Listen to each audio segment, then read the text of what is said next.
did you guys excuse Aaron, or is this an unexcused absence? Yeah, Rob, we're not going to get into any of that. That's team business that we're always going to keep confidential between us and the player. Okay. MK Burgess. Hey, Coach, do you have me okay? Gotcha, MK. Cool. So why was Devontae working over to the side and wasn't really participating in team drills? Is there like an injury, or is he just because he wasn't at OTAs? I think we're just being smart with him. I think we're all well aware of the kind of player that Tay is, and there's no doubt. I can tell he looks like he's in really good shape right now. But I think it's just a better opportunity to try to allow some of these other guys to get some reps and just see where they're at. Ryan Wood. Hey, Matt, whether it was excused or not, you said last week that you hoped to see Aaron here today. How disappointed are you that you don't see him here? Yeah, I think anytime you're talking about any player on your football team, you'd love everybody to be here. And so, it's certainly, it is what it is, man. And we'll focus and we'll control and work on the guys that are here and try to help them become the best to their ability and coach the heck out of them. Bill Huber. Hey, Matt, another Aaron question for you. Have you talked to him recently, and is there a sense of optimism, at least on your end, that this is all going to work out? And if so, why is that optimism there? Yeah, Bill, I'm not going to get into my conversations with Aaron and the communication. And I think, I'm naturally optimistic. But, again, we'll take it day by day and just do whatever we can to help remedy this situation. Mark Daniels. Matt, I didn't keep exact count, but it sure looked like Jordan got the vast majority of reps when he went 11 on 11. Is that going to be the plan the rest of the week? Yeah, I think so. He needs every rep he can get right now. He's a young quarterback that was not afforded a preseason last year, and so give him as many as he can handle, and we'll spell him every now and again. But I just think every rep that he takes is so valuable, and you can learn something from both the good and the bad.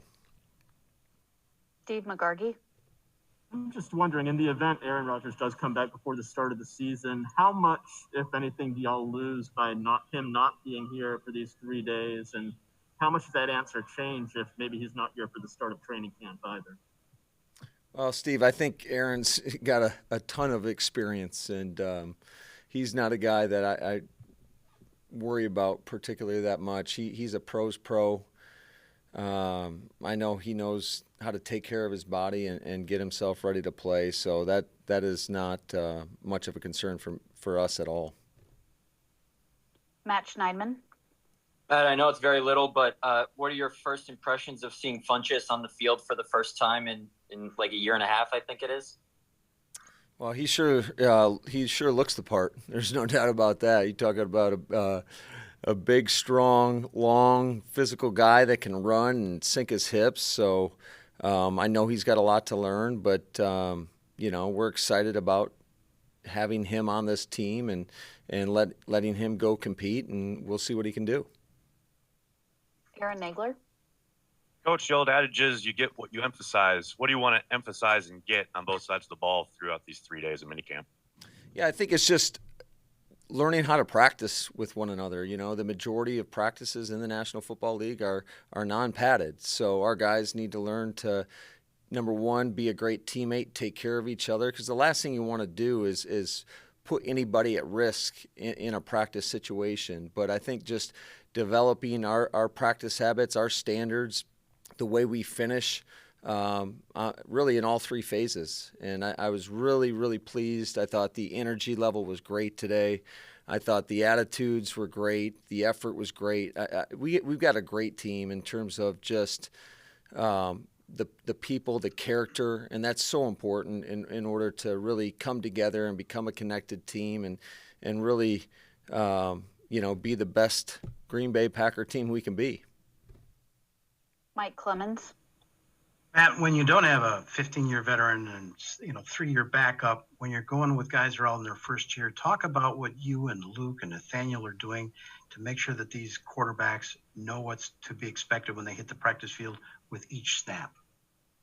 We're doing just that. We're coaching the heck out of each snap, and being really critical, I guess you could say, of every little detail. I mean, it's so important, just making sure the fundamentals, the footwork, the decision making, the timing, making sure you're in a good body position to throw an accurate football. I think we try to comb through and just get every little detail, and there's a lot to coach up, but I thought it was pretty good work today. Ryan Wood. Matt, you said that Jordan can learn from every rep, good and bad. He was obviously a bit erratic in the 2-minute drill today. How much stock do you put in a 2-minute drill when there's no pads, no live rush, obviously this time of year? And what does it tell you if a quarterback is consistently overthrowing like he did? I think we just got to go back and, again, just kind of fine comb the video and make sure that his fundamentals, his footwork, his body position is in the right spot to make an accurate throw. And certainly that's exactly what we'll do right after this. Bill Huber. Yeah, I know MK asked you about Devontae, but of the guys who weren't here for OTAs, how do you figure out the rep comp? Because obviously Jair took a lot and Devontae didn't take any. Yeah, that's just something that we talk as a staff and try to get a feel from each player where they're at. Especially, you never want to put a guy in a position to put him at risk, especially this time of the year. So there's been a lot of communication amongst us and the players, and try to get a feel for what they feel like they need as well. Tom Pelissero. Matt, I'm sure you'd like to get the situation with Aaron resolved ASAP, but in your mind, is there a time or a day by which you kind of need to know whether he's in or out so you can, shape the offense the right way? No, I appreciate the question, Tom. I just think that, again, we're going to take it one day at a time and try to remedy the situation as best we can. Jason Wilde. Hey, Matt, obviously Aaron not being here can be a distraction, and we're asking a lot of questions about him. How did you address your team today in terms of that messaging? And did you tell him anything about, what's important to you about getting Aaron back here? Yeah, we certainly talk about all that stuff as a team, but I'm going to keep the family business kind of in-house. Any other questions for Coach? Go ahead, Jason.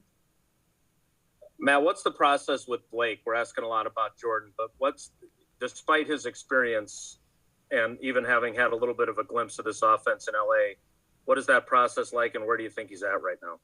Well, I think he hasn't had many reps out there, so again, the bulk of those are going to go to Jordan, and we'll spell them with whether it's Blake or Kurt, and so they got to make the most of those opportunities, which are few and far between right now. But I think, just from the standpoint of being a great teammate, being a great resource in that quarterback room, I couldn't be happier. I think he's done a great job.